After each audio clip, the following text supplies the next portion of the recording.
Millennials are so proud to be millennial, but in like a really like boomer way. Maybe Gen Zers like just really are anti-millennial. You cannot not fancy your same sex. Just like, you know me, the patriarchy. I want to be gay. Yeah, so you're gay. There's no such thing as being straight. You raised something like over $1 million? Mm-hmm. It's a process, okay? Hello, my beautiful, bold, too confident to be humble, confidence in progress, or just stepping into it, babes. This is the Confidence Hour, brought to you by 4ix9ine, hosted by me, Dani DMC, confidence connoisseur, professional hype woman, and your forever safe space. Every week, I sit down with someone new to talk all things confidence, the highs, the lows, and the messy, magical work in between. Today, I am so excited to introduce our guest. Hi. She is pure charisma, Tea. with a side of razor sharp humor. So valid. A woman who's taken her talent for making people laugh and turning it into a platform for change. Yes. She's the brilliant mind behind hilarious TikTok sketches that have people hitting replay. Yep. A red carpet regular, serving both style and wit. You heard this. And a voice that never shies away from speaking up for what matters. Never. So please welcome the fabulous, the iconic, the one of one, Oh my God. Ayamé. Hi. I freaking love it. Oh my God. I didn't know you guys would clap. Oh my God. I love this. Good. Wow, Lush. Hi. Hi, I'm so happy to have you here. I'm happy to be had. I feel that deeply. You know, that was just, I just feel like you've thrown me. So that was lost. Good. No, you deserve it. You are an icon, a legend. You are the moment. You Come are on the now. moment. Thank you. No, oh my I'm God, me seriously- playing with my bracelet. I'm Oh, nervous. God. I'm shy. No, truly. Okay, so tell me about your journey on TikTok. It's been awful. That's where it really all started. That's where it really all started for you, right? Yeah. Okay, remind me. I was gonna ask you this before we even started, but remind me. You're gonna kill me, but remind me. No, you're not actually gonna kill me. But obviously, there's one TikTok that made you a global sensation. I mean, this is 2020, circa 2020, maybe 2021. So like all of them. Okay, no, but there's Ayamé. There's one TikTok, you know, the one I'm talking about too. I mean, the fact that I'm in America and it's like, it was one of the most viral TikToks of that time. I want to say it was like 2021. Okay. You're in your bed, I think. No, maybe I made that up. Because I had like little spurts of different trends that went really viral. So whenever people will come up to me and know me from this video, it's either one of three. Okay. It's either me singing If I Find Attractive. Is it that one? Wait, how does that? Can you recreate it for me, please? Literally, I would duet. I would duet, like, you know, the Yes. there'd be like TikTok things. It'd be like, sing if you find them attractive, and it would just be men. Yes. Just men on the screen, and I'd sing, and it's to Umbrella. When the sun shines, Yes, that was I'll it. be that. Yes, that There was you the go. one. That one. Okay, fine. Okay, but what are It's the other either two? The other one would be the hydraulic press TikToks, which a lot of people are like, oh my God, I love. When and they bottles, crush things? Crushing things, Okay. and like, I have a great career. And like watching bottles fall downstairs, did really well. And the other one would be when I had my love triangle to raise money. Yes. Okay. So it's those three that people would be like, oh my God, you do that one thing. And I'm like, which one? Yeah. Hey. Okay, it was the first one, the umbrella. T. Oh, so Yes. you've been knowing me. Yeah. For you, what is like the most confident you've been in all of this? Like, what has been the sky high? It could be a moment, it could be a time that has been like, wow, I really am like living in my best self and I feel really confident about it. That's a really good question. Thank you so much for asking.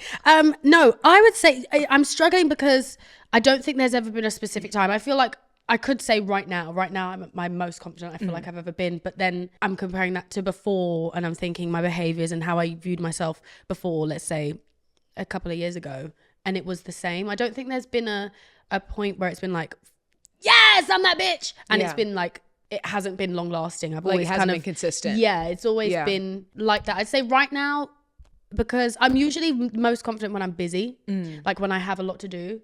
And I'd say because I'm really busy right now, I'm really confident. But there's been peaks and troughs, ebbs and flows. It's just constantly been moments of confidence. Yeah. So I feel like that's not, you're kind of like, No. okay, good.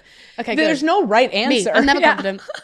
So No, there's no right answer. And I think it's a beautiful side to show too that like as creators, you're not always confident. You know what I'm saying? And you could be at your highest of high and like maybe you haven't even had your most highest confident moment yet. Maybe that's your answer. Yeah. With being busy, I have not a love-hate relationship because I love it, I don't hate it, but I Yeah. know that I attach my self-worth with being busy. Yeah. And that's obviously not great. So yeah, I would say that's the negative part of it, but I wouldn't say that I am busy to avoid how I view myself or looking deeply at whether or not I'm happy or questioning that, because I am, to be honest, constantly happy.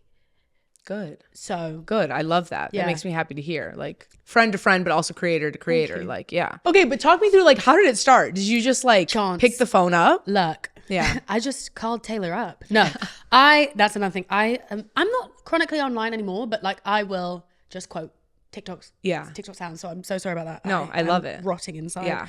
So I actually randomly posted a video Christmas 2021. Okay. My mum had bought me a advent calendar. It was Harry Potter, but I hate J.K. Rowling. Okay. Anyway, we sorry. can hate her, but like, can we like Harry Potter or no? I love Harry Potter Okay. so Thank much. you. But, I just, and it really, okay. and whenever I think of Harry Potter, I think Harry Potter written by Daniel Radcliffe. Daniel Radcliffe to me is the writer, fully support creator that. of Harry Potter. I fully support That's that. it. Okay. Who's J.K. Rowling? Yeah. Anyway. Never heard of that name. So that, what was I saying? Yeah, Advent Calendar Bar. She brought Yes. it. She put a half, because my mum's hilarious. I get a lot of my comedy from my Yeah, parents. she posts about her bowel movements. And you know what? As she should. She put a half-eaten Biscoff biscuit in the thing as my So we Advent know where your calendar comedy drink. comes Yeah, from. that's, Okay. it's just stupid. Yeah. And then that, when I posted that, it was just us wheezing about it. That posted that. Didn't even care about it because I'd never really posted. 2 days later, it was on like 1.2 million. I was like, Mama, we've made it. Mama, we're getting out of here. Yeah. And so I just kept posting. And then like 2 months later, did the whole Sing If You Find Attractive. And that just shot me up to like 2 million followers. It was just very, very quick. Yeah. So like within 6 months, I think everyone saw that video, that umbrella video. Like I feel like every human in the world it was saw being it. reused for things that I also don't condone. Yeah. Like there was one point, because I would do that video and videos of that esque that would do well. But the original video that I did which was to David Tennant, by the way. I was scream singing to David Tennant. Sorry, I don't know who that is. David Tennant? I was David kidding. I Tennant? was kidding. I know who it is. I was okay, hold kidding. on. Have you I was seen kidding. Harry Potter? Duh, I've seen every single Order one. of the Phoenix. You know when Okay. he's like, "Hello, father," that one, and he's the guy that becomes Mad Eye Moody. He's in it this one time, and he's got straight hair. He's Doctor Who. He's David Tennant. He was Macbeth at some point. It's just David not, I'm so Tennant. sorry. I know everyone's gonna read me in the comments. Revoke your citizenship. Hey, David Tennant. Guys, I'm David British. Tennant, I was right? kidding. Right? Yeah. Okay, David Yeah. Tennant. Okay, Yeah. sure. Yeah. David Tennant. Okay. He's daddy. I Okay. love him. He's a lovely man. Okay. His children went to my school actually. So he makes music. Okay. No, I was kidding.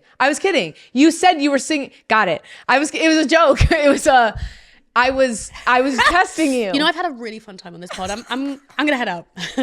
David Tennant makes music is the no, the he's craziest an thing I've actor. heard. He's an actor. A very, you very said good you were actor. singing to David Tennant. Because it was like I was singing because I found him attractive. Got it. Because he's daddy. Like I love David Okay. Tennant. And you're gonna look at a picture of him and be like, someone on the sis. production team just flashed me a And you photo, thought, and I'm what the hell? actually really confused. Okay, but but I here's the support thing. you, Ayamé, in all of your but endeavors. he's just like and love lovely. interests. Like he's just like lovely. And Okay. like he's just like, if you watch Doctor Who during that specific period. Do you ever watch Doctor Who? No.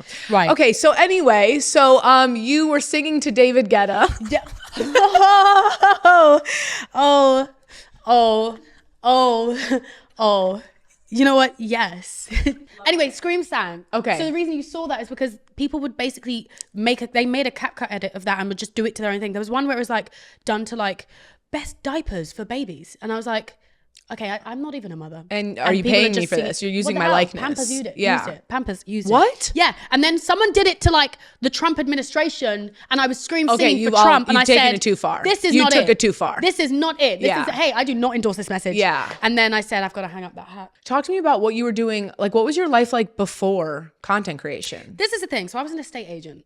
Okay. Before, like a real Real estate agent. Okay.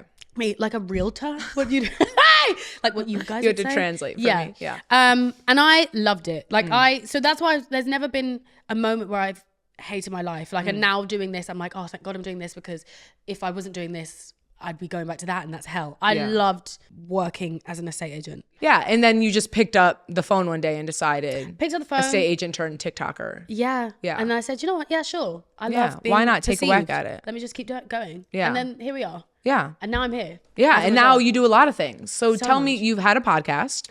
I had a podcast. I don't do it anymore. Okay. I might bring it back. Who knows? Yeah. I feel like you're pretty good in front of a mic. Well, thank you. You also do some presenting, obviously activism work. I host, I activize. I don't know what that is. I'm a philanthropist. She's an activizer. I'm a comedian. I'm currently working on a show. I'm currently working on a book. I'm a writer, essentially. I'm getting very much into writing. Okay.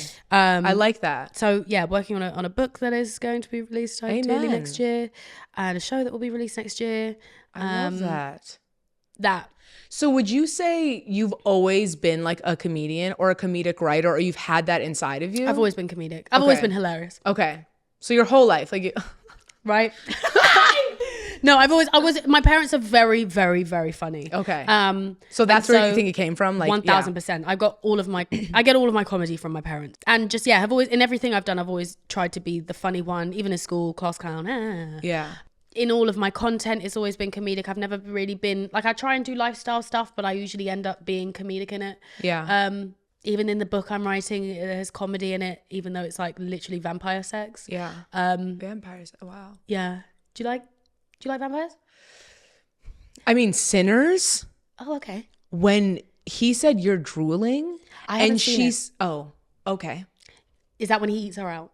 I know he eats her out. No, but she is drooling because she's a vampire and she wants to eat him. Oh. And he goes, babe, you're drooling. And she goes, do you want some? And he leans back. Michael B. Jordan. Yeah. Leans back. Yeah. And she spits in his mouth. That's beautiful. I love vampires. I love that. I would like a vampire in and around me. So I have vampire sex in my book, and also they're black. You don't see that enough. Well, it's a white woman and a black guy in that specific scene, but mine's mixed race. Yeah, I'm mixed race, but yeah, no, I love it. Whiteness is everywhere. Yeah, we can't avoid it. Sorry. No, I love. My mom's white. You don't have to explain here. You don't have to explain here. Anyway, sorry. Yeah, yes. Go on. Yes. But yeah, that's comedic. Yes. Okay, sorry. Exactly. It took me a moment. I was just thinking about the horrible things my people have done, and I'm just so embarrassing. Hey, say sorry to the camera. I already did. I did. Did you? Yeah. Oh, you didn't even. You were laughing about the whiteness, and I deadpanned and said sorry. I'm so sorry. Yeah. I mean, no, you're not. Yeah. Well, I can like half take it. Yeah. Period. Get it. It's awful, really. Okay. So speaking of humor. Sorry. Okay. Let's have a serious moment, which is easy for an Aquarius, hard for Ayamé. Yeah. I'm gonna lock in. No, okay, this is a serious thing though, because obviously, like, okay, well, not obviously, but for me growing up, I was a fat kid, right? And like humor can be something that people use all the time as a coping mechanism. And I've seen it done throughout my life. And for some reason, I mean, maybe I'm just not funny, but I think that you're funny. Seriously? Yeah. Oh my God. You've made me laugh like several times today. Thank you so much. Don't make me emotional. Yeah. Okay. But I didn't use comedy really as a kid. I used my anger, and like I became a really angry the shit kid. Out of people. Well, I don't really want people to know that about me. Oh, but now no, I'm just kidding. No, I was a bit violent and a bit angry. And but I want to know for you, like, tell me a bit about what your childhood was like, and do you ever feel like you used comedy as a coping mechanism? You're gonna hate me. The answer is no. My childhood was perfect. Oh my God, I love it. Okay, well, tell me. So I still want to know about it. No, my parents went together, grew up in a council house, but it was literally tea. It was fantastic. For my social housing. The projects, Section 8, what are we talking? I wouldn't say it was the projects. Okay. So projects are equivalent to estate. Okay. Government funded housing. Okay, so like similar to Section 8. Okay. That's what it's called in Chicago. I don't know. Like it was nothing like Chicago. It was a little town called Brentford. Okay. That's it. It was really tea. My parents were really tea. What was your question? Well, are you a Gen Z TikToker? My family was really tea. My life was really tea. No, Slay Mama Coochie good. They were really. How old are you? 32. Your skin is amazing. Thank you. How old are you? I do, but at the same time, let me not say that, because there's that whole thing of like, people find out you're over 30 and they think that you just become haggard. Yeah. Like, no, of course you're like still fine. And I always say my age loud and proud, because I feel like people try to like shame you based on once you turn 30. And I'm like, people always say they think I'm 26. That's the age I always get. And I'm like, this is 32. I'm the youngest, the healthiest, the most successful I've ever been. And like, just wait, your 30s are lit. Okay, how old are you? 28. Oh, okay. So I'm a bit scared for my 30s. Oh, you shouldn't be. But you have a very young energy. So Thank you. I am. I'm a child. I'm like 14. Oh, T. Yeah, Aries are the child of the zodiac. I didn't know that. Yeah. I thought you were just the angry ones. Yeah, it could be too. But we're also children. We can't like really regulate our emotions. But now as an adult, I can. Now you can. Yeah. What was school like? School was great. I was really smart. I was really popular. Okay. And I actually had an argument with someone the other day because I said I was really popular. And they were like, no, you weren't. And I said, yes, I was. What is really popular? Like, what does that mean? Everyone wants to be me. No, I was just I was just really popular. Like you were liked. Incredibly. Were you kind? I could have been kinder, but I wasn't evil. Did you I'm bully evil anyone? now. I didn't bully anyone. Okay. But I feel like because I'm such an activist now, I feel like it's reflective of the fact that I wasn't as much of an activist then. Do you know what I mean? Yeah. So I feel like, not that, again, I would jump in or as in like join in. Yeah. And also I went to an all-girls school. So it's just Okay. girls being bitches to each other. Yeah. And like, for example, when a nude went viral around school, I would never have it on my phone. I never had it on my phone. But I would never say, hey guys. This isn't right. Me, stop. Yeah. I'd never do that. And that is, sometimes I really think, God, Yeah. you can't. I beat myself up a little bit. It's like, how dare you be such a woman empowerment woman? Yeah. But you didn't do that back then. But at the same time, I was like 12. Girl. See, that's the problem is like, I always say, I think a really important thing that we're missing in school is teaching young boys and girls about confidence and leadership, because I was bullied really bad as a kid. And so that like mostly in middle school. And then when I went to high school, I was very protective of the kids that were bullied because I was quite popular in high school. What age is middle school, sorry? 6 to 13. And I so wish that there were people like the popular kids or whoever that would stand up for me. Yeah. And it was quite rare that people would stand up for me. And so then when I went to high school, I was very vocal about, because I was quite popular in high school, I would literally like, there was like the popular table where kids ate, and I would leave that table to go sit with the kid that was like sitting by himself that was being bullied or whatever. I would always tell people like, no, this isn't right, because I had experienced it. I think I had a lot of, when you're outcasted as a kid, it makes you kind of, it's fight or flight. And if you choose to fight, you become a leader because you realize I'm alone. Like people don't see me for who I am. They don't see how powerful I am. So I'm just alone. And I think if we were taught that more as kids, it's hard to look back on yourself and be like, oh, I wish I did this more, because you weren't the woman that you are now. You have so much more knowledge now. You weren't taught to be a leader, to be confident, to stand up for what's right. As you get older, then you learn, oh, this is right, this is wrong. So it's a tough one, you know, it's hard, like you can't go back, but it is hard because I always now, whenever I meet kids or young people, or even on my platforms, I'm always trying to like instill that confidence and leadership, because then you don't go with the crowd. Yeah. You know what I'm saying? Like if someone says, oh, let's send this nude around, you're going to be like, no, this is so dumb and inappropriate and we're hurting someone. Yeah, for sure. Now with like my little sister, I think I try and do it through her because she's in high school, so like high school age, secondary school. And so if I ever like catch anything being said, especially with my little brother as well, because also he's a boy, so I feel like I have to really extra like. Yes, I was bullied by boys. Yeah, white boys. Do you know why does that make me feel better? I'm so sorry. It makes you feel better? It makes me feel better that they're not women and like black boys. Okay. Do you know what I mean? Okay. Like they're not minorities. Yeah. Anyway. Fair. I hate to say it. Yeah. It was really the black community that taught me to love myself. Like I love that. Yeah. No, I was so lucky to be in and around the black community. And that's like why I am the way I am. Specifically black women. I had a ton of black female friends and older black women mentors that really like taught me my worth. Love that. But your little brother, you were saying. Yeah, he's a twat. How old is he? 11. And that's a rough age. So do you talk to him? No, I love him. Hey, because if my dad ever sees this, he'll rinse me. I love my brother. I love my sister. Yeah. That's a tough. How old's your sister? 14. Okay. So those are like two of the toughest ages. Yeah. And she tries to pretend like I'm not cool. And that really doesn't sit right with me. Yeah. Because like, what do you mean? Yeah. Like, what do you mean? Yeah. But that's what happens. But then I have to prove myself to a 14-year-old, and that also is like, what are you doing? Yeah. So it's and that's like a draining experience. It's awful. It's also kind of like, hey, I'm gonna get a grip. Yeah. But they're at that age. Do you talk to your brother about like being kind and like? Yeah, I do. Especially because of like the whole. I mean, I hate to say it and I hate to get really dark, but like adolescence. Oh, because he's like that era and like you don't know age. Yeah, the whole kind of what's that guy's name? I love that I've forgotten him. Something with an A, but he's a misdodge. There you go. Tate. That twat. Yeah. Him. I love that I forgot his name. Yeah. Sorry, I'm really proud of that. Because he's so irrelevant. He's so irrelevant. Yeah. But like that era of like woman hating, I'm trying to basically. But I mean, he's outnumbered by women in the family, so I'll literally kick you in your shins. Yeah. He's 11, so I won't. But you know what I mean.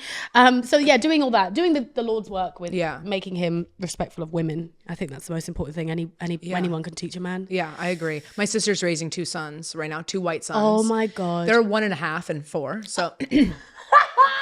But that being said, me, how is she mentally? But still, I know. But still, so my sister's a social worker. My sister is probably one of the best humans in the entire world. Definitely one of the best white humans in the entire world. No question. I love her for her. And she's like a real change maker, like policy, like she's literally dedicated her life to, I don't want to talk about her too much because she's very private, but phenomenal human being. I aim to be like her every day. And if I could trust anyone to raise 2 white boys in this world, it would be my sister. Okay, I love that. Yeah. My nephew, my 4-year-old nephew, his favorite book right now is about Rosa Parks. Yeah. You obsessed. know what? We call that reparations. Yeah. I love that. Yeah. I love. So it's a task, you know, it is a task is. starting at 1.5 and 4 earlier than that. I just couldn't raise a boy. Yeah. No offense, guys. Yeah. To the men in the room. It's just, they eat a lot, first of all. Yeah. Like, Take up a lot of space. They just kind of leave things. They like also just are so, there's such an entitlement with little boys. Yeah. And grown men. Ego. And war, grown men, it just kind of carries on. pain. And I'm just like, I don't think I could ever have that. I don't even want a boy dog. Do you know what I mean? I feel like it's just in the genes. Not to get into like genetics, but it is in the genes for them. It's in the gene pool. No, but there are some lovely men. When a man can be led by a woman, green The best flag. type of man. Yes. And the most successful relationships are when there's a woman in charge. Yeah. Although sometimes I With a want man. a man to take charge. I It's don't. like, okay, I hear you, but like sometimes I just need to like Hey, turn no. off. I hear you. I support you. Would you be comfortable sharing like what you think one of the hardest things that you've had to endure or go through is or was? I would say grief. I think grief for anyone is difficult. I lost a very close friend in 2019, and that is because it was very unexpected. That for me was a very like, what are we doing here moment, but also the most difficult thing and the most healing I've had to do was that. Was this like a childhood friend or someone you've been friends with for a long time? No, so it was a friend. I moved to Canada. She was one of the first friends that I'd made in Canada, again, as a result of gun violence. And I saw a Pinterest pin that said how I'm grateful to still be grieving, because I have moments where I still grieve. It's like, it's not like grieving, it's just consistent. I have moments where I think about her, and it's basically said, I'm grateful to still think about you because it means I get to still experience you. I still have the memory. And know that I knew you or know you even, and remember how much I love you in that. And so now whenever I have those moments of sadness with grief, I think about that quote of like, I let the sadness come, I sit with it, and then I'm grateful for it, and then it passes. So I would say that's the most difficult thing I've been through. Obviously those moments are important to, you know, you said like you can't really relate it to confidence, but I think just living life and experiencing the highs and lows teaches you about confidence, because it's this, I always say it's this like ever flowing, ever growing, ever moving journey, a confidence journey, and you have to experience the highs and lows. That's why I wanted you to share a hardship you've been through. Okay, so let's talk about online trolling. Online trolling. So it's at an all-time high. Sometimes Is it? She's like, I wouldn't know. I feel like, okay, so for me, I've been in the space for about 8.5 years. I started content in 2017. When I started, it was a very loving place, especially as a plus size creator. It was a place that like we all supported each other. It was very small, very tight knit. The bigger it's gotten, just like the world and society, the darker it gets The naturally. rats will come out. Yeah. So have you experienced online trolling at all? Yes, but not to a degree where it has affected me. Okay. I've actually been quite, again, I'm really perfect. Yeah. But I have been quite blessed in that where I have been a lot of my trolling of recent has been people DMing me saying, hey, why don't you care about Israel? And I say, hey, bye. Things like that. Yeah. Or people, like usually men or bots in my comments saying, okay, but you're mid, you're ugly, you're fat. But at the same time, like, hey, where's your hairline? Yeah. So like, I don't care. Yeah. I don't think, because I am because of the nature, I think, of my content, and because I'm not like because usually bots and men and women, because of misogyny, they hate to see a woman love herself. Yeah. They hate it. Yes. So it's so true. My loving myself is quite hidden. It's kind of read between the lines, kind of love yourself. Yeah. Whereas if it's like someone like you that's posting like, I love myself. Look at me. I look leng. I look this. Yeah. You will get more rats than I would, because sure. I'm just literally like, look at that bottle. Yeah. You know? Yeah. So I've been people want to see, am I real? Is this real confidence, or can I knock that down? Yeah, can I knock it? Can I make you feel shit about yourself? Yeah. Because as a woman, you should feel shit about yourself. Yeah. According to and especially as a plus size, curvy, you should dark skin, hate whatever yourself. the case, whatever the othered thing is. You're fill in dark the skin. blank. Me, what? We got a black woman on this couch? Sorry. No, I'm saying like for anyone that is othered in that way. With any multi-hyphenates, you should literally never speak. Yeah. And God forbid love yourself. God also forbid you while love yourself speaking. as a woman and a multi-hyphenated woman. Yes. So as a man and a woman that also hates myself and hates other women, I will make you hate yourself. Yeah. So yeah, luckily I haven't had it at a volume. Good. I love that for you. Yeah, but also usually the hate comes from a hating place. I've never in my life, not one time, wrote a negative comment on social media. This is what's crazy. Like you actually have to physically press the comment. That's me barking hate, by the way. Yeah. Send and then sit there. Yeah. You actually, I count them as the same people that will like call into radio stations just to give their opinion. Yes. They're the same people. 100%. And you're literally You have freak. the time. You have the time. And the self-loathing. The energy, the self-loathing. Yeah. And you think people are listening to you. Yeah. And that is That's cute for you. crazy to me. Get a job. Yeah. So. Yeah. And some self-love. And some self-love. Yeah, please. Okay. So seriously, you talked about brain rot a lot. And this is something that I think we all worry about as creators too. I try to post and then leave, but like we all just are chronically online. So do you think that this is like somewhere we're going as a society? Like we're just all going to be like you, where it's like nothing beats a Jet2 holiday. And then like the next TikTok sound. Someone like you is. Do you think we're all going to be like? Are you offended right now? Yeah, no, I do think we are. Gen Z, obviously. I'm not going to say we because I'm on the cusp. Yeah. So I'm going to say they. Gen Z have like, I don't even think Jet2 holiday is a Gen Z one. I think it's millennial. Can't remember. Okay. It feels millennial to me. Okay. Which is a Gen Z thing to say. Yeah, it is. But like Gen Z is like. I haven't posted a Jet2 holiday video. You have. So just in case. Okay. Yeah. Oh. There was no shame in no, that. that just like, felt shady. That was a read. No, okay. Yeah, sure. I just felt the shade about the millennials. So like I thought I'd just like throw it back. But like you are a millennial. Okay. Like, no, I am. I'm proudly a millennial. Yeah. But all millennials are. See, this is what's hilarious. It's almost in like a. No, but I have a little Gen Z flair. Millennials are so proud to be millennial, but in like a really like boomer way. Okay. Do you know what I mean? Can Like you in a really like more? snowflakes way. So like I feel like every time I talk to a millennial, every time I talk to a millennial, and they're like, "No, I love being a millennial," and I'm like, "Okay." I actually think this is the first time I've ever said that in my life. Oh, just really? now. Yeah. Every millennial I speak to, and I do love being a millennial. And you have like this, it's almost like really strong, like, I don't know what the word, like in the way that they're so proud to be them, but like, Diva, shut up. Do you know what I mean? But like, I love that you're millennial, but like. I just would like to say, I hate being a millennial. I'm embarrassed. No, be yourself. No. It's almost like because you've been so heavily bullied. Hate to bring it up. Wow. Millennials. You then have popular, made this like, yeah, I sent round nudes. No, you've then like made this like exterior of like, I love being a millennial. I love pumpkin spice lattes and skinny jeans. I hate pumpkin spice lattes. And if you wear skinny jeans around me, I will not. You're not a millennial to me. Okay. You're too on the cusp. Okay. Because that's millennial to me. It's like sweater weather. You know what I mean? Yeah. Pumpkin spice lattes. I do like skinny when jeans. it rains, and I like gloomy weather. But yeah, and that's fine. Yeah, but I'm British, so I wear a jumper, not a sweater. You're British, T. But you know, like sweater weather. Sweater weather. Yeah. And so that's why I feel like Gen Z, in their Gen Z way, because I feel like as a Gen Z affiliated person. Sorry, what year were you born? Just 97. Okay. Like I'm apparently like right in the middle. Okay. Because there's parts like I had like VHS, but also didn't grow up with an iPad. You know what I mean? Okay. And also same. But like also I'm not a millennial. I do not feel millennial in any way. Okay. And maybe that's just self-hate. Maybe Gen Zers like just really are anti-millennial. Like you're saying millennials are so pro-millennial, but maybe it's really the Gen Z that's anti-millennial. From someone who's like watching from an outside perspective, it looks to me like Gen Z will make stupid jokes. Like when I say stupid, like how did you get there, queen? Like Miss Girl dressing up as the Lorax.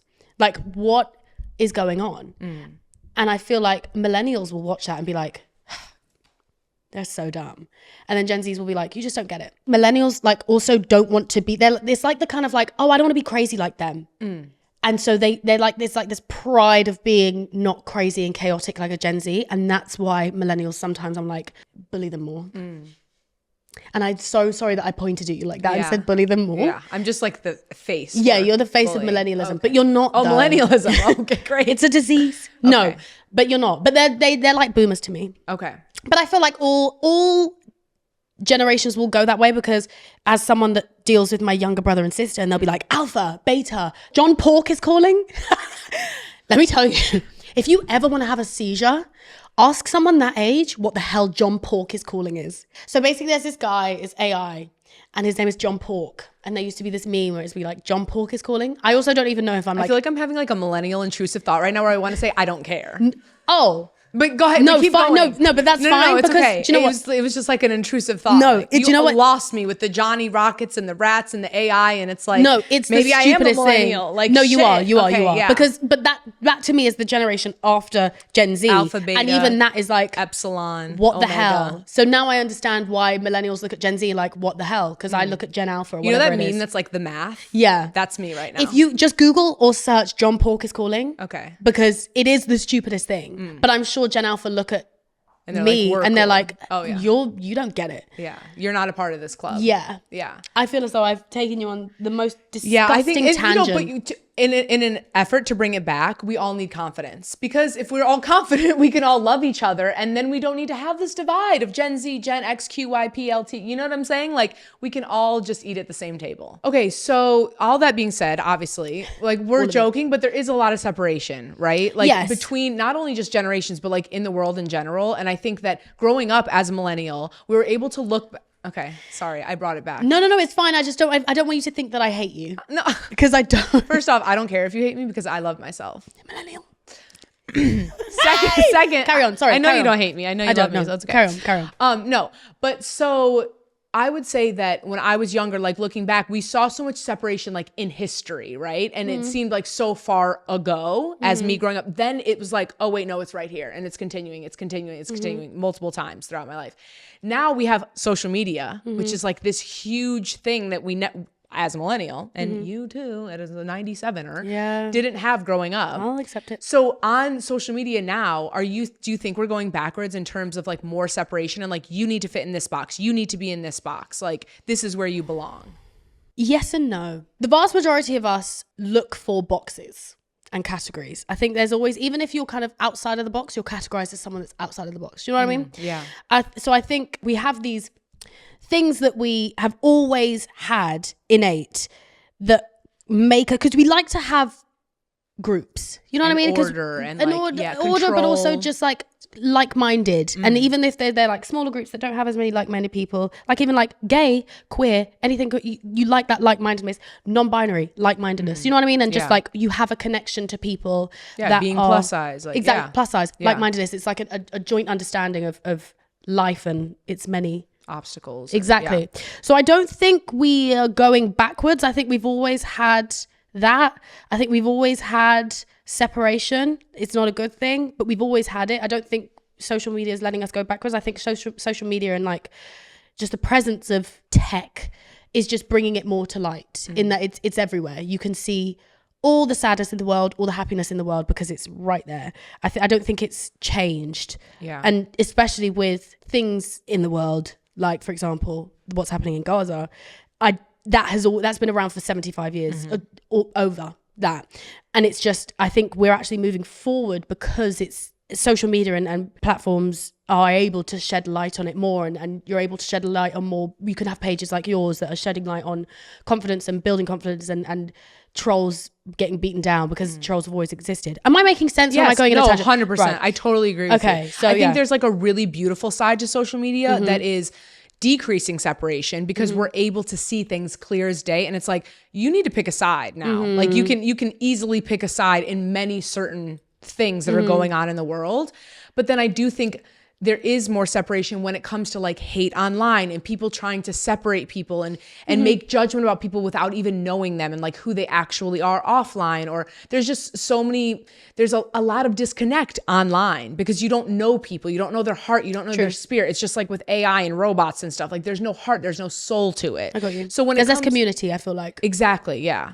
So I feel like there can be less connection. We're like big global events. Okay, what's happening in America? What's happening in Palestine? What's happening in Sudan? What's happening in Congo? Okay, we're getting more light on those things, which is so important.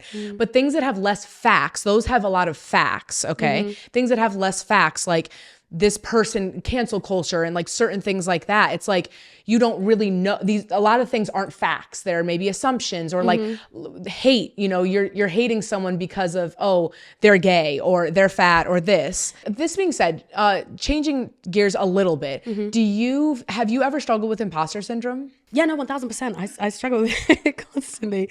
Even today, right now, in this moment. Actually? Yeah. Okay. It's a constant thing. It's like I take it in the same way I take my stage fright, because I get stage fright. Yeah. Or kind of any anxiety. I think to expect it to never be around is where I think I failed previously with imposter syndrome. I would kind of say if I work on myself, and I will never feel imposter syndrome. I think as people, I feel like I will always think that I need to prove myself in specific to be in specific places, and if I ever lose that, then I'm cooked, basically, because I feel like it would mean that I think I don't have to work hard. So I think it's always going to be around. It's always going to be a present moment. I'm always going to feel as though I have to earn where I'm at. Yeah, and that's fine. I'm fine with that. Yeah. Basically, is that making that fully makes sense. And it actually kind of just opened my eyes too, is like if someone were to ask me, do you have imposter syndrome, right away I want to say no, because like I'm that girl. And like, but when you said it the way you said it, it's like, yeah, there are moments like it almost drives you a bit, like how you were saying, like if you've lost that sense of like, oh no, I belong here, I deserve to take up space in this, then you kind of lose your humility a bit, for sure. So I think that that's important. Can you talk me through your stage fright? You said that you experience stage fright sometimes, and obviously that might translate online as well. I'm not sure. Those are like, do you feel more comfortable or more confident being alone filming something versus being on a stage? Yes, because when you're alone, you can just essentially film it, throw your phone away.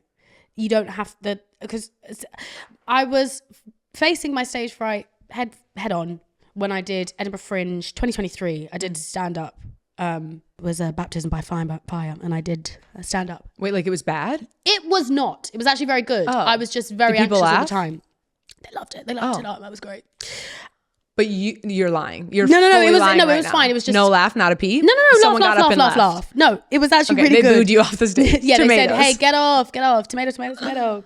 So my stage fright was present there, and I realized I did a lot of like meditation during that time, and a lot of the meditation I was doing was basically the helper or something was saying, similar to imposter syndrome, that your stage fright is always going to be there. You're always going to be nervous before it. You're always going to have stage fright, and you kind of just have to expect it, accept it, move on, because it's similar to like having negative thoughts.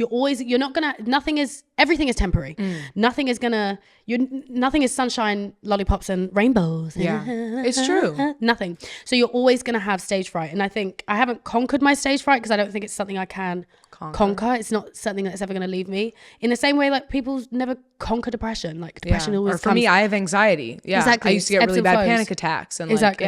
And it eases, and the way that which you deal with it improves, but it's always going to be there. You're always going to have anxiousness. So that's essentially what I've learned since doing stand up, and I'm probably going to do it again. And have I answered your question? I don't think I have. No, you did. Lush. You fully did. Thank God. The next area I usually go into, like in this outline of my podcast, is a space called the work, which is like where we are right now, what we're working on, where your confidence level is now. And I think for me, like the first thing I think about when I think about the work and Ayamé is your activism work. And we've touched on activism a little bit.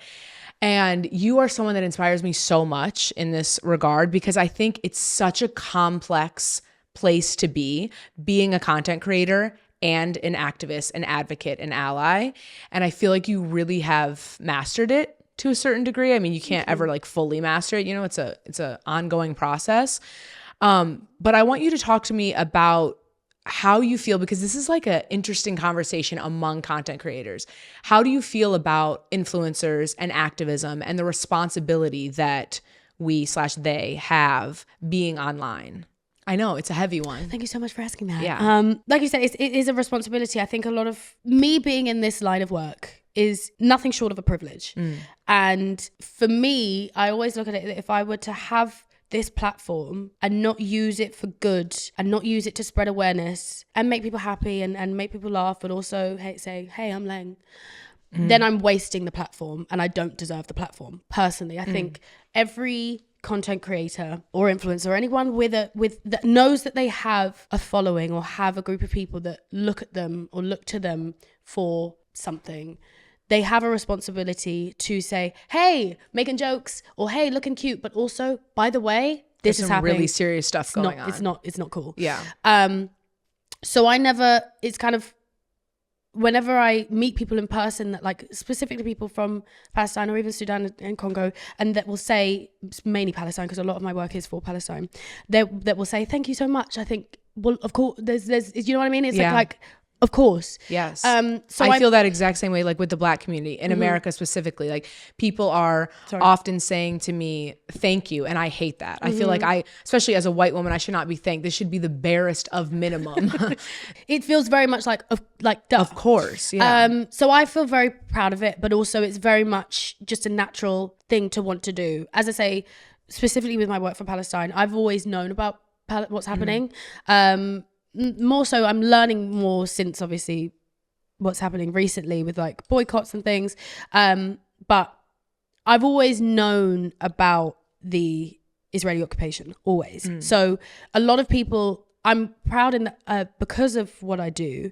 There are a lot of people, even friends of mine, that are like, I had no clue this was even a thing. I had no clue until like maybe a year and a half. And again, being Americans, we are in a bubble. We are fed to be very selfish, to only focus on us. Yeah. Well, it's the American dream. Yeah. You are.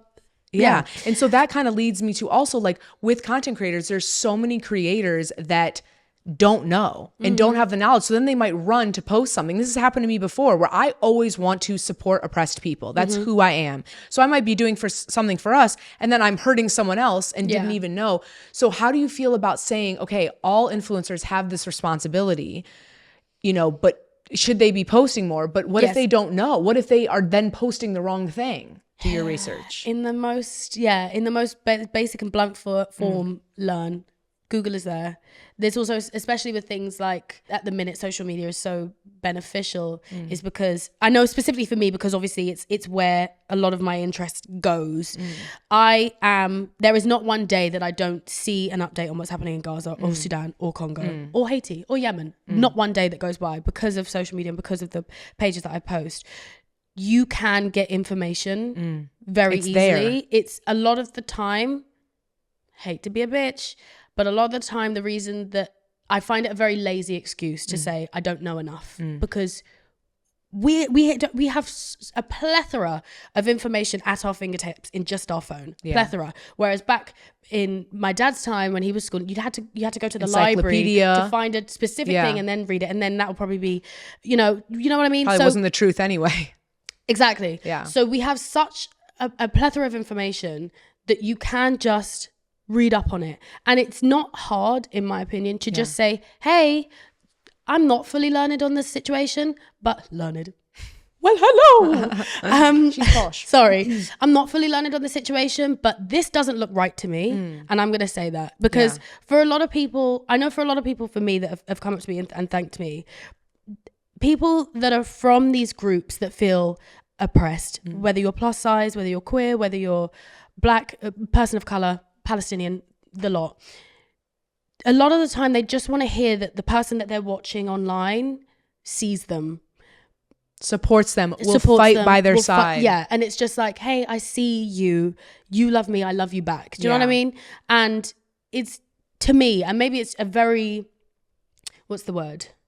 Biased way to think. To me, it's not hard to do that. Yeah. So I agree. I think it can be complex, but like you said, there is so much information. Like I much. said, I didn't know much at all about what was going on in Palestine. I studied, I learned, I followed people that then could teach me, people that I knew our morals and values aligned. So if this person is saying this, we share the same morals and values, I most likely agree with what they're saying. One thing that I feel like I just want to say, I'm so proud of you. And I hope that you're proud of yourself, because one thing that has really blown me away was the work you did. I think, correct me if I'm wrong, was last year, where you took this love triangle that you had going on. Fascinating. I think so like beyond your years, in this sense of like, people love drama. They love, they love dating, they love sex, rock and roll, all the things, right?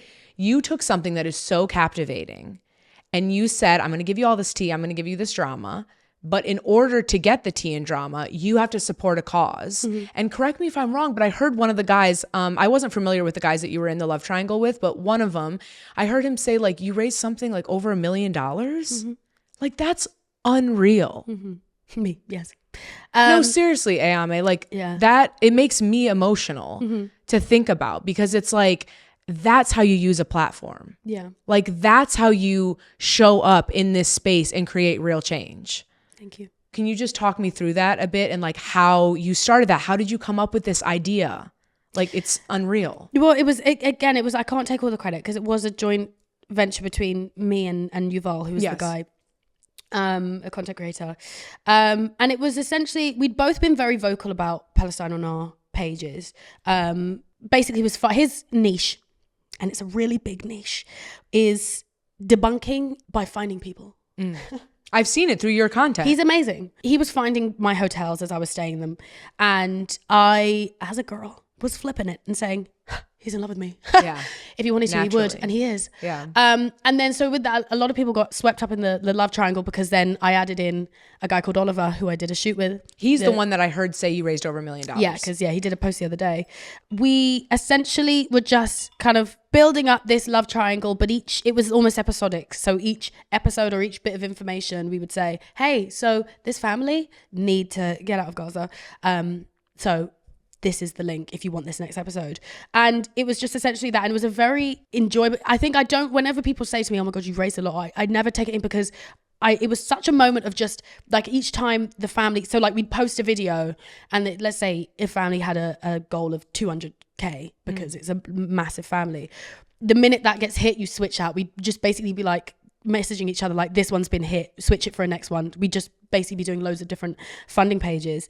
And so it's only like in the last 3 months I've been like, oh wow, we actually raised that much for them. It's obviously a lot more difficult now because of what's happening and because of the blocks that we can't get people out. But I am wanting, and we are in discussion about doing something again together. So stay tuned for Love Triangle Part 2. A lot of the like posts about what's happening in any kind of genocide in Sudan even are harrowing. They're awful to witness. They're awful to see. And a lot of the time you end up getting, I know I have previously, you end up getting so desensitized to it because it's like you, in order to function, because it's not our everyday. Yeah. Essentially, to then have a little bit of frivolity and whimsical, hey, these two men are in love with me. If you want the next day. But that's also, what I'm saying, it's genius. Yeah, it was essentially just like, make them laugh, make them laugh, give us money. Give us money. There's a lot of people that can't, when they see the jarring videos and pictures of what's happening in anywhere where there's pain and horrible things happening, they click off because it's too much pain, too much guilt, too much. But this is a way where it's like, I'll put a happy face on it for you because I'm getting you to help me with the root of the problem. So that's essentially, we did that together and that was fun. Well, I'm really proud of you. You did a great job. Thank you. Talk me through your bisexuality, you know, how that came about for you, feeling comfortable, being open, and then dating. Like, how are you confident when it comes to dating? How do you choose who to date? Being a public figure. It was easy for me to come out because for several reasons. First reason, I've never had any kind of animosity when it comes to the LGBTQ plus community from any of my family. So it was never like I can't tell anyone, because it's like, okay, it's all love. Yeah. What's next? Do you want sausages or Oh, chicken yeah. for dinner, you know? Yeah. When did you know, like, come out or know? I came out or- last year, Okay. Oh, so fairly recent. very recently. Yeah. But in hindsight, I've been gay all my life. Because I feel like, and it's apparently a very bi thing to think. I feel like all my friends that are gay or bi say this, that like they've You cannot, seen it. you cannot not fancy your same sex. Like I don't see it. Like, and if you don't, we were going in a different we direction. were? You're going to saying there's no such thing as being straight. there's no such thing as being straight. Got it. Okay. Love and light. There's none. Okay. But then straight people would be like, hey, no. But then at the same time, I think that's just like, You know me. the patriarchy. I want to be gay. Yeah, so you're gay. Hey, here's the thing. You're gay. Never, you're gay. I just feel like you haven't been lesbian enough. Do you know what I mean? That was aggressive. But do you know what I mean? Like, I've never really kissed a girl. I kissed your girl. I like But you. here's the problem. It's like I love men. And do you know what? Like That's I hate fine. men, but I love men. And that's okay. Yeah. I feel Okay. like sexuality is it's a spectrum. spectrum. It's like autism. Okay. So Maybe I'm on the lower end of the spectrum. you're just a little low percentage of gay. Okay. But you can't be like, oh, I wish I was gay and not have like a, like, I Yeah. also don't think you But can. like, let me just clarify. I wish I was gay because I feel like then I wouldn't have to deal with the headache of men. No. Okay. The headache of women is also like, I've heard. I hate to do it against my own people. I know. Headache. Also, I've it's heard. so heartbreaking. Like, I've heard the we're emotions. Oh my God. Because you feel like in the same way we're yip yapping, we're girls. Yeah. We're allies. Yeah, We're we're together. safe. We're safe. We're not safe. We're not safe if we're shagging because emotions come into it and you could play me and I'd think, wow, I thought you were my girl. Yeah. You know what I mean? Thought So this that's was why a it's safe awful. I space. thought this was a safe space because we're women. We're fighting the patriarchy together, but now you're fighting me. But you are the patriarchy. I think I'm straight. I don't believe it, but hey, whatever. Okay, yeah. You know what? Sure. Yeah. I'm open. Yeah. But no, no. I've always been gay. I grew up in a very, very heterosexual space. Like Yes. all my friends are straight. My mom is the gays love her. I don't know why. She's got fat tits. I think that's why. I kind of grew up in my head thinking, oh, that woman's attractive. And obviously, like, I bet all my friends think this, but like my friends would all date men. And my friends never dated women. I was never amongst gay, queer spaces. Then in this industry, I was more amongst queer spaces. And like one of my close friends now, Georgia, raging lesbian, like scissor Love it. sisters. I love a lesbian. Lesbians are, I keep lesbians around. They're really Yeah. good energy. Yeah. They're just so pure. Yeah. She basically made me realize, and my manager, who's also lesbian, made me realize, hey, what you're thinking is quite gay. It's not very straight. So like you might be bi. And then that's when I came out. I love But that. it wasn't like a big like, oh my God, I've got to come out. It Yeah. was just, yeah, women are sexy. I will say, I think that is one area as women we do have privilege because of misogyny. Period. That being a bisexual woman is glorified so much more. It makes me sick. Like I hate when I'm dating men and Yeah. I tell them I'm bisexual and they're like, and they're kind of like, oh, yeah, are we so gonna have a like threesome? But yeah, do you know what I mean? Or Yeah, it's no, like, I fully get that. so like you're freaky. Shut the fuck Yeah. up. Yeah. To be a woman is to be sexualized at every Yes. post.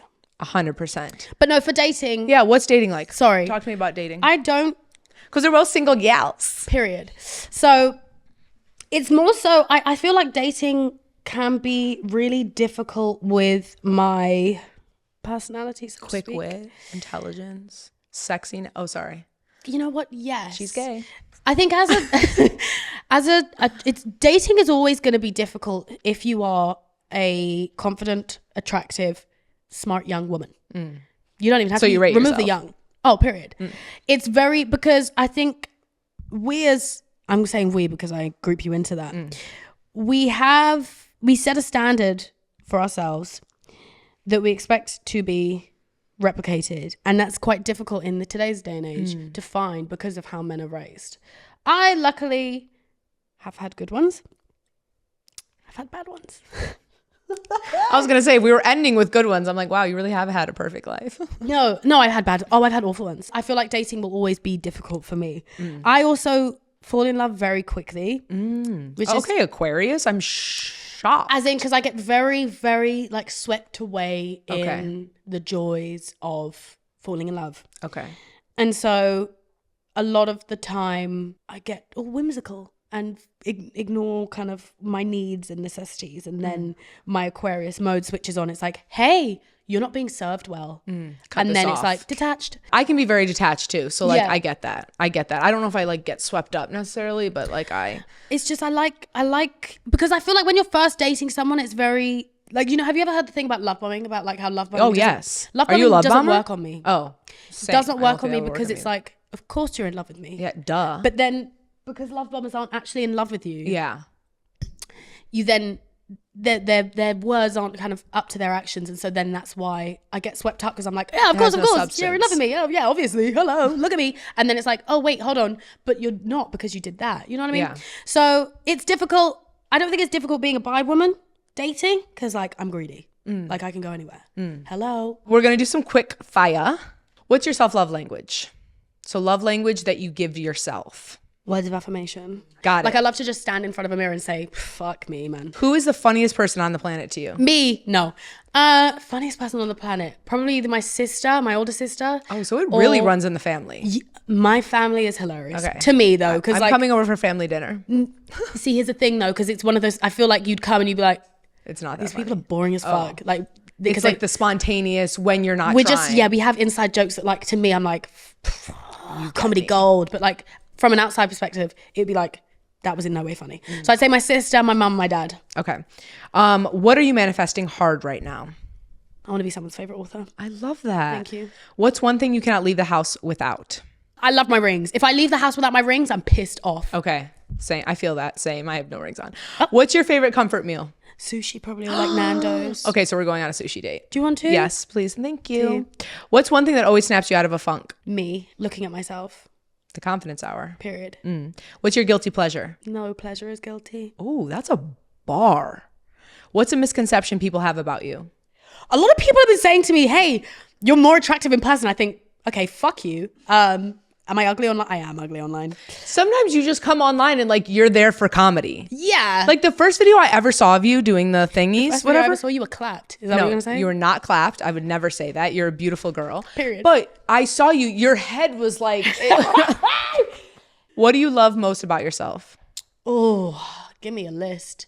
I don't think there's much I don't like about myself. Yeah, there's not much. Okay. I think that I don't like everything. What's something you learn about confidence from your friends? Grace, giving yourself grace, I'd say. That's the biggest thing I learned about confidence. I have a lot of like beat yourself up friends. The biggest compliment you've received? I love being called beautiful. Hey, call me shallow. I don't give a fuck. I love being called beautiful. It never gets old. Or that I'm actually really funny Yeah. and smart. You are really funny and smart and beautiful. I'm taking you out. Oh my God. Fuck. Okay. Last one. What's one tip you have for someone who wants to be an advocate for change but doesn't know how to start? The small things count. And even if it might be small to you, it's massive to someone else. Love that. Okay, so now next part. This is our Confidence Hour book, and we have every guest write in it. Tea. So it can be like a mantra, a piece of advice, something for you, for me, for the audience to inspire people. So I'm going to give you a minute to write in there. Can I read the other ones? Of course. Oh my God, tea. And then you can share. Yeah, because I always say like the message you put in, it's also going to be read by the to next other people. guest. Yeah. All right. Are you ready to share with us? No. This is the Confidence Hour, not the Insecure Hour. Hey. Get it together. No, Insecure minute. Insecure minute. Nothing in this life is forever. Know that everything is temporary and be grateful for it. No one can love you like you, so do yourself a service by adoring yourself completely. The good, and the great. What? I love that. That was 10/10. I love that so much. Thank you so much this for was sharing. all a ploy to get compliments. Yeah, it was. I see that now. And I won. You have. Thank you. Okay, thank you so much for being here. I need to know before we leave, what's next for Ayamé? How do you plan on continuing to build on your brand and your influence, and where do you see yourself evolving in the next few years? I'm writing that book I haven't stopped talking about. I'm just going to keep writing. In everything I do, I'm going to be funny. In everything I do, I'm going to fight for people that are oppressed. So I'll probably just keep doing that. Still being Lang. Naturally. And it'll just go how it goes. Yeah, I love that. Go with the flow. Period. I love that. Okay, well, keep supporting Ayamé. Thank you so much for being here. Thank you for having me. This was such a good ep. I've had a great time. It's been nice to see like a different side of you. I feel like, it's nice to know like the deeper layers and like what is behind the comedic genius, for lack of better words. Yeah. Thank you. And that's a wrap on another episode of The Confidence Hour. If this convo made you feel heard, seen, or even just a little bit more confident, please share it. It could help someone. It could change someone's life or perspective. And that's always what I'm aiming to do. And remember, confidence isn't about perfection. It's about showing up anyway. So until next time, stay bold, stay grounded, and stay you. Bye.